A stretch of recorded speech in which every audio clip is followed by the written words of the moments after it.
Did you guys know that our favorite two artists will never collab ever again? Yeah, that's right, Drake and Future. From what it looks like, Future been giving Drake a lot of chances, but Drake just can't stop being a narcissist. So this is how. It all started back in 2012 when Future dropped that one song, Tony Montana, and Drake heard it and wanted to collab on the album, so he hit a Future. But once they did the song, Drake had such a big ass ego that when it came time to do the music video with Future, Drake ain't show up, and that rubbed Future the wrong way. So many people from Atlanta wanted to get on this song, and it's just like basically a slap in my face, because they like, shit, you should have did it for somebody from Atlanta who was gonna get in the video, who wanted to be part of your video. Boom, that was Drake strike one with Future. Do you guys remember that song started from the bottom of Drake? Did you guys know if it wasn't for Future, that song would have never happened? Drake ain't give Future no type of credentials for that song. When we was at the studio, Drake came by the studio, and I always tell my engineer, started from the bottom. So I always say, started from the bottom. He telling me this story. He bought me a bottle of Louis XIII that I never opened up. And I'm like, man, I want a bottle, I need publishing. So boom, time passed, Future and Drake patched things up, they were cool, and that's when they dropped the album, What a Time to Be Alive.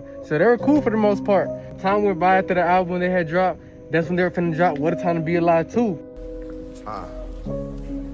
What's that? You gotta cook that up. That too. It's already cooked. But out of nowhere, it seems like Drake had traded Future to 21 Savage.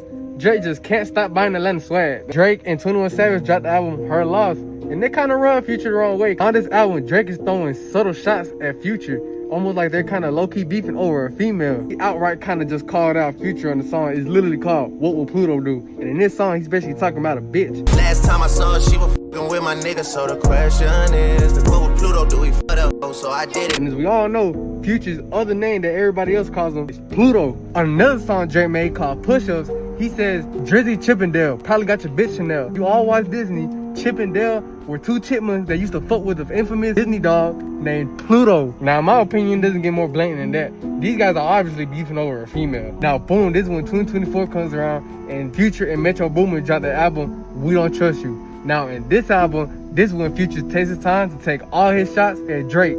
Sneak this and I don't understand, dog. Pillow talking, acting like a fed, dog. Can't be about a cause I'm sharing, dog. And as we all know, the Kendrick and Drake beef was going on, and Future definitely chose his side, and Drake is on his own side, of course. Now, since all this happened, there's probably a low chance we're gonna ever get that duel ever again. So yeah, that's it for you guys. Rolling Media out.